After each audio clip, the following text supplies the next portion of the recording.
Hey guys, welcome to the Naked Marriage Podcast. We are Dave and Ashley Willis, and on this podcast, we undress the truth about sex, intimacy, and lifelong love. And we've got a great episode for you today. It's actually going to be a part one of part two.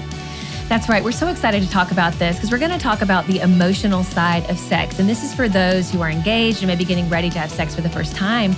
But we're also going to talk about those who've been married a long time and sex really isn't what they thought it would be, and it's not going as smoothly as they thought it would be, or they feel like they've kind of reached a stagnant season. We're going to talk about all those things. So let's dive in.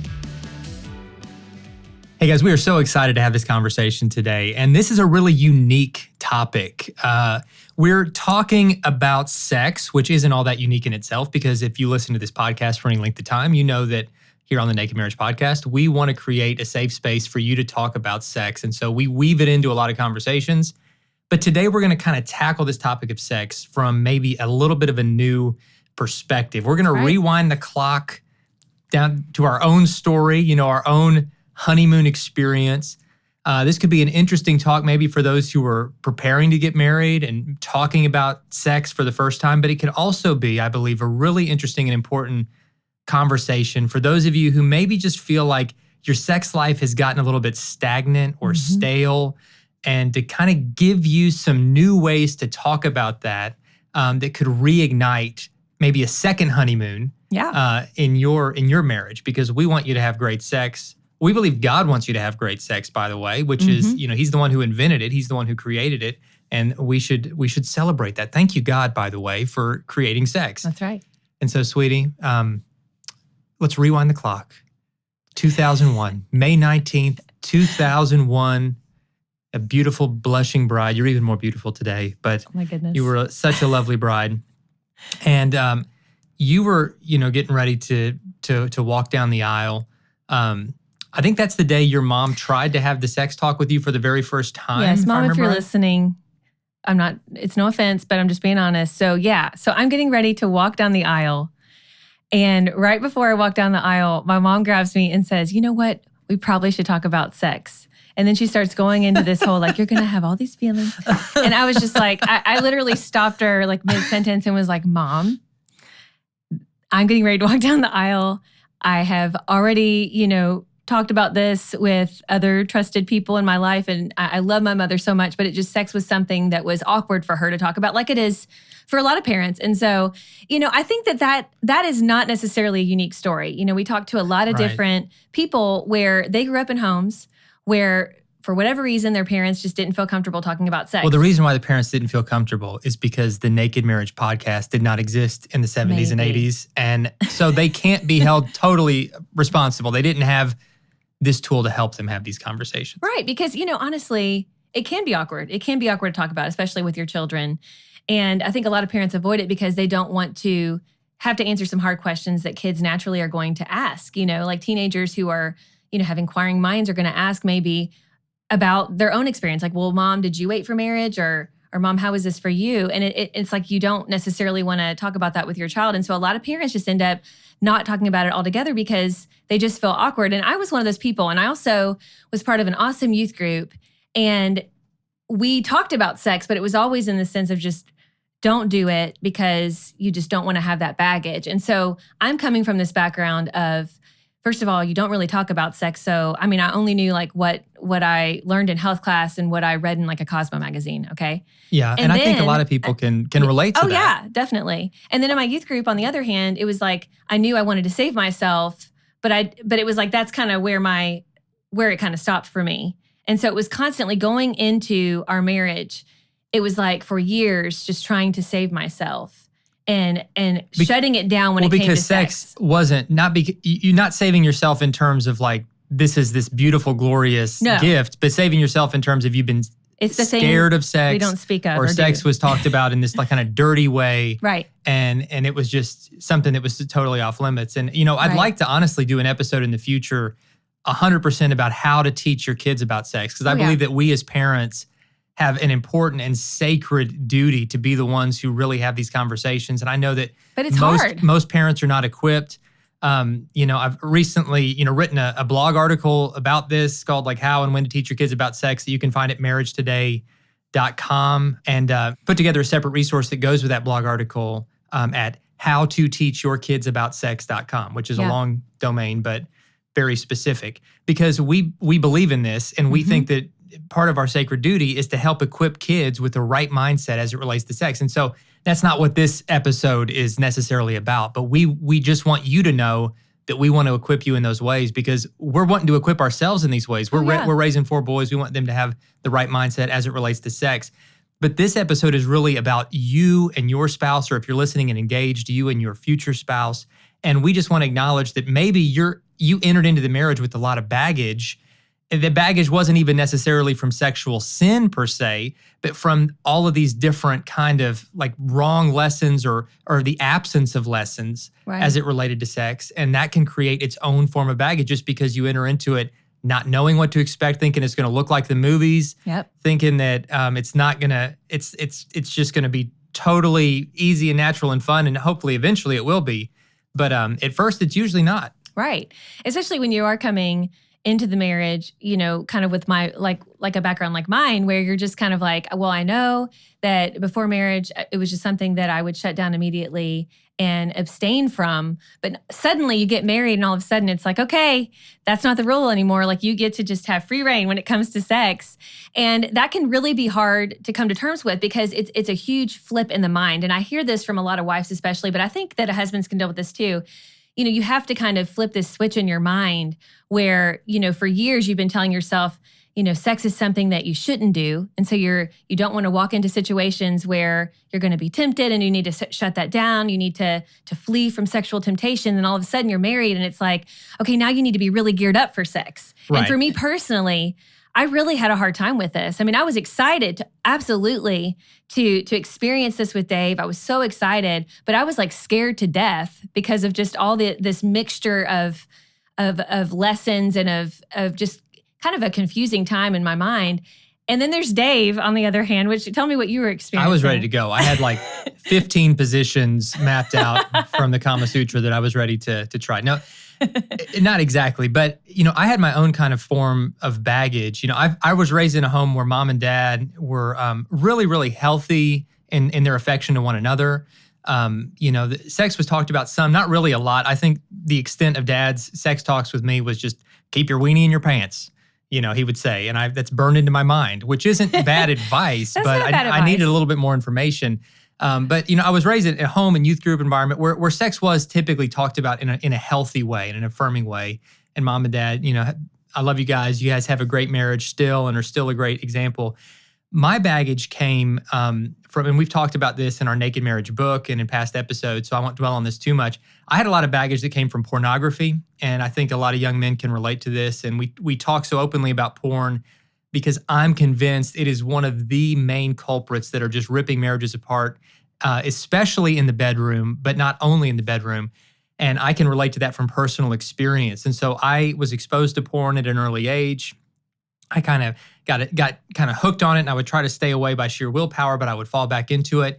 And all the while, without even realizing it, porn was kind of programming my mind to look at sex as a very self-indulgent exercise, not as something that would eventually create oneness with my future wife, but as a way of just my own sexual release. And so like I would you know, watch porn and masturbate, and it became just this ritual of very selfish expression of sexuality instead of the selfless, beautiful oneness that God created sex to be. So that created baggage in my mind, and that I think that kind of carried into the marriage, and it also created some sin, you know, outside the marriage. I never actually had intercourse, so that our wedding night was the first time either of us had actually had intercourse, and that was a beautiful gift to share with each other.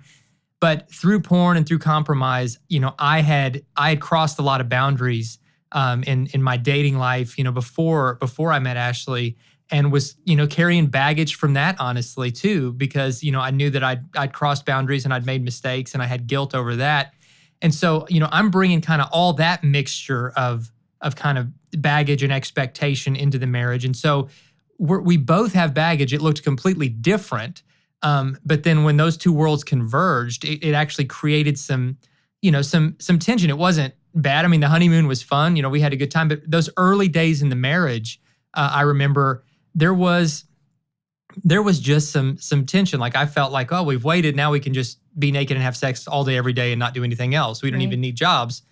And and for you, it was I think you had to slowly overcome what, a lot of that baggage of realizing that like, no, this is a gift. This is something we can enjoy together. Yeah. And that was a hard transition. It was, because like Dave said, I mean, we had a good honeymoon, but I just had a whole lot of feelings kind of going on. And I really was hard on myself because I wanted to enjoy sex first and foremost with Dave. And I wanted it to be an enjoyable experience for him too. And I wanted it to be this wonderful gift for both of us. But I just kept on fighting those feelings that I was doing something that was bad. And when you feel like what you're doing is bad, for some people, I guess that might be kind of an aphrodisiac, but for me, You're just naughty. The way that I'm wired up, it was like, it just made me feel like it kind of killed my sex drive. Yeah. And so here's Dave, who's like, every day, multiple times a day, let's do this. And I'm just like, I'm wrestling with my feelings over here. Man, we are covering a lot of territory in this.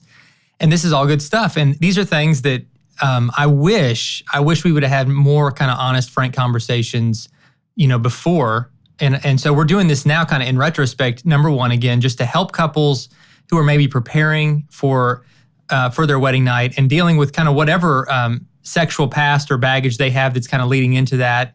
But then at the same time, helping couples who are married already, which is the core of our audience. And most of you listening right now, like us, are already married. But to just, again, help you kind of go back and understand maybe what was happening at the beginning of your marriage and how it set a trajectory for where your sex life is today and how you can, how you can kind of deal with that and talk about it. Because here's the deal, like I think your sex life should keep getting better. Yeah. There's this modern myth that we live in that like, the first time you have sex with somebody, it's going to just be this mind-blowing, otherworldly, amazing, out-of-body experience, and everything's going to just be completely, natural, just work perfectly. Perfectly the first time. And that's just not real life. I mean, that's just not real life. There's going to be kind of awkwardness. You guys are kind of learning each other, so to speak, and you're there's just an awkward process in it. It's like learning to dance with somebody. You step on each other's toes at first, and it's the same way in the bedroom, but that doesn't get talked about a lot. Really, the longer you're with someone, I believe the better your sex life should be because you grow in your comfort with one another. You learn what you like, you learn what your spouse likes, and you really become experts in bringing that oneness to one another, bringing that pleasure to one another. Hopefully, you're talking openly about it. Like, you know what, I really like it when you do this, or, I actually don't like it when you do that. You think I like it, but I actually don't. And so, and be sensitive about how you communicate these things. But you've got to be able to talk about it. Again, one of the big reasons why we keep coming back to this issue of sex is that we find in the work that we do that couples who might be healthy in every other way, they have a difficult time talking openly about their sex life. And because of that, there's usually this underlying frustration about their sex life that can spill over and create tension, in all parts of the marriage. And we just want to help you with that. We want to safeguard that. And we want to help your sex life be all that it could be. And it starts by just being willing to have these conversations. And so we're kind of leading the way by in a public forum, talking awkwardly about our own hang-ups and way too much baggage about us. And you got to be able to laugh at yourself and just be like, oh, well, we tried that. That was awkward. Well, that was not our thing. So you've got to give yourself permission to just be able to say, you know what, it's going to be fun and we're going to figure it out and we're going to keep working at this and this is going to be the most fun work we've ever done. And I think when you can be lighthearted about it, it doesn't feel like, oh, I'm failing my spouse or I'm messing this up or maybe there's something wrong with me. I think that's something where the enemy really tries to get a foothold on people in their marriage is here they've saved themselves or maybe they've recommitted themselves to being pure.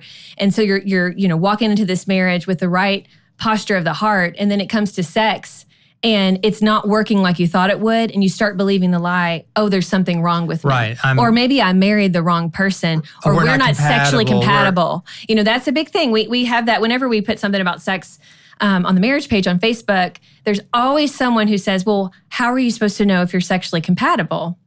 Does one of you have a penis? Yeah. Does one of you have a vagina? Oh my goodness. You are sexually compatible. Guess what? Ding, ding, ding. No, I think what they're meaning is like, is there going to be passion? Is there passion? Well, again, and I would say absolutely, because sex doesn't start in the bedroom. It starts with conversation. It starts with being intimate emotionally. And so if you're able to be, intimate emotionally and you're connecting on a heart level with your spouse and intellectually you are stimulated by your spouse, that's going to carry over into the bedroom. But what we need to realize is, like Dave was saying, it's not going to be this just, right out of the gate, everything's working fine. You're not even going to have to talk about it, Yeah. You're going to have to talk about it. Like anything in life, it takes work. I mean, you don't see some Olympic diver doing all these twists and spins and landing in the water and think that's probably the way it looked the first time he jumped off a diving board. No, It took a lot of work. I think your sex life is somewhat like that. If you're doing Olympic dive moves in the bedroom, you're Wow. much more advanced than I am. But You're pretty awesome. I'm saying just with this mindset that we've got to give each other permission and grace to say, we're going to get better at this over time. Yes. But let's enjoy it now. Right. But we're going to get better over time. And to be able to laugh at just kind of the funny, quirky things, because there are especially early on, there are going to be weird, maybe sensations you weren't expecting or smells you weren't expecting or just a variety of things. And it could be messy. And you're thinking, well, I wasn't expecting this. And Right. It's all part of it. Well, just the very nature of an orgasm, it has all these kind of feelings firing in your brain and in your body. And so We're just saying, you guys talk about this, have fun with this, Right. be willing to laugh about this, but also with the seriousness of addressing baggage that you have. And we've had separate episodes about this that I encourage you to listen to. And we encourage you to read the Naked Marriage book as well to kind of spark this. But while you can laugh about your sex life, we also want you to be able to very seriously address the baggage that might have caused deep wounds that are creating barriers that are holding you back. And that those barriers could come from abuse, past abuse, regret over your own sexual decisions, and from a whole myriad of factors. You've got to be willing to talk about that and get naked, not only physically, but emotionally in every other way. So talk about this stuff. So kind of switching gears as we prepare to land the plane on this. For those who are getting remarried, maybe you've had sex in the past, you are preparing to marry someone, and you're trying to reconcile sort of your own sexual past and your own baggage, and you're trying to enter into this new marriage, new covenant with kind of a new beginning. Yes. What does that look like? What advice would you have for folks who are in that situation? Or maybe you've been married for a while, but there's been just kind of there's been a funk in this part of your marriage, the sex life, and you want a new beginning with your spouse. You want to create this new beginning together and overcome sort of the baggage that maybe you've created together. Feel stagnant, you feel stuck. How do you move forward? Well, first I want to address those who are maybe remarrying. Maybe you're engaged, you're going to be married, for the second time, and you're so excited. And I first want to encourage you. I want to encourage you to, clearly you've already, had sex, but I want to encourage you to kind of recommit yourself to waiting to have sex until you get married with your person that you're marrying. And there's something so beautiful that happens. It just kind of gives us the right posture of heart. It helps us to really have, clearer eyes for maybe anything we need to address within the marriage that we need to talk about before we get married. And it just helps us to be kind of in the right place when we walk down that aisle. And also, just practically speaking, it makes you more excited for that wedding night. And so definitely recommit yourselves to that and waiting. But also to have don't sex set yourself up for disappointment by saying, because we're waiting, it means it's going to be magical and glorious. Absolutely. There's still going to be that process. Yes, you'll still have to talk about it, but there'll be anticipation, which is exciting. And waiting is God's plan is always the best. Right. We don't make up these rules arbitrarily. I mean, God's plan is always the best. Absolutely. And I would tell you too, once you're married, you've been married before. And so you're going to have some different feelings, some different things from that previous marriage that maybe kind of come to mind when it comes to this area of sex. And you've got to be very careful to shut down those thoughts when they enter. And, it talks a lot in the Bible. I know we've mentioned this several times on the podcast. We're going to have things that come into our mind, but we decide what stays there. So if you start having these thoughts, these negative thoughts, maybe that they're shaming you, or maybe even comparing your spouse to your previous spouse, I just encourage you to shut those down. And what it says is you basically pray and say, Lord, please replace these lies with your truth. And it takes being very intentional and being very just aware of your thoughts and really just ask the Lord to replace those thoughts with his truth, and he will, but this takes time. And so if you find yourself falling into that, that is normal, but you need to go ahead and shut that down and not let that take a foothold in your mind, because it can, and it'll become kind of this rabbit hole that you don't want to go down, and it's going to hold your marriage back. And so I just encourage you in that way. And if you have anything that you just really want to talk about with your spouse, that maybe something that you didn't like that your previous spouse did, I wouldn't like dwell on that with your spouse, that you're married to, and start talking all about your ex. But you do need to address those issues. So even without talking specifically about what your ex did and kind of getting caught in this negativity of talking about the past, you can talk about what you like. Talk about it in terms of what you would like out of your marriage, out of your out of sex, like what you like, what you dislike, what makes you feel good, what thing makes you feel loved, whatever you need to talk about, just get that off your chest. But I do encourage you not to dwell on the ex or what was bad with your previous marriage, because that's just going to hold both of you down. Now, in terms of people who, are kind of in a stagnant part of their marriage, they feel like things are just boring. They're like, it's the same old all the time. Or maybe you just stop having sex altogether because you're like, it's just not exciting anymore and I don't really need it. Maybe you've told yourself, like, I don't really need it. I hope you see this as a wake-up call to say, sex isn't everything, but it definitely is something that's important in your marriage. Now, I know there are certain circumstances that are medical where maybe you can't have sex right now, but there's still ways to sexually satisfy each other and to connect on a sexual level. And so I encourage you to have these conversations. And, they're probably going to start out awkward. And your spouse, may be on the defensive a little bit, especially if you haven't had sex in a while, because when you haven't had sex in a while, it's going to make you edgy anyway, because, God designed us to have this sexual need. And so I would just encourage you to talk very openly about it. And instead of making accusations and saying, you know what, you haven't had sex with me in a month, or you do this, or you do that, just say, listen, sweetie, what can I do to connect with you more? What can I do to make you feel sexually satisfied? Like, what do you like? What's your favorite thing that I do? What position do you like? When you think about our sex life, what was the best night ever when it comes to our sex life? And start talking about it. And just talk openly about it. Laugh together, lighten up the mood, and then, commit to trying to reconnect sexually. And, some people think that you have to just wait for the moment or whatever. But when you have kids and busy jobs, that rarely comes, right? Because you're just busy. So I would say put it on the calendar and get excited about it. If you have kids and they're looking at your calendar, make a little emoji that you know what that means. The two of you know what that means. And it's something you can look forward to. Oh, it's Tuesday. Yeah. It's going to be a good night.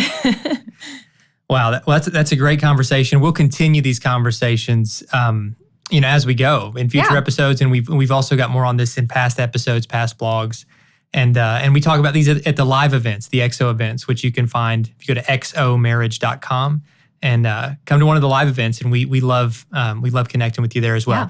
Before we wrap up this episode, we always love to do a Q&A. Thank you for those who have submitted questions at nakedmarriagepodcast.com.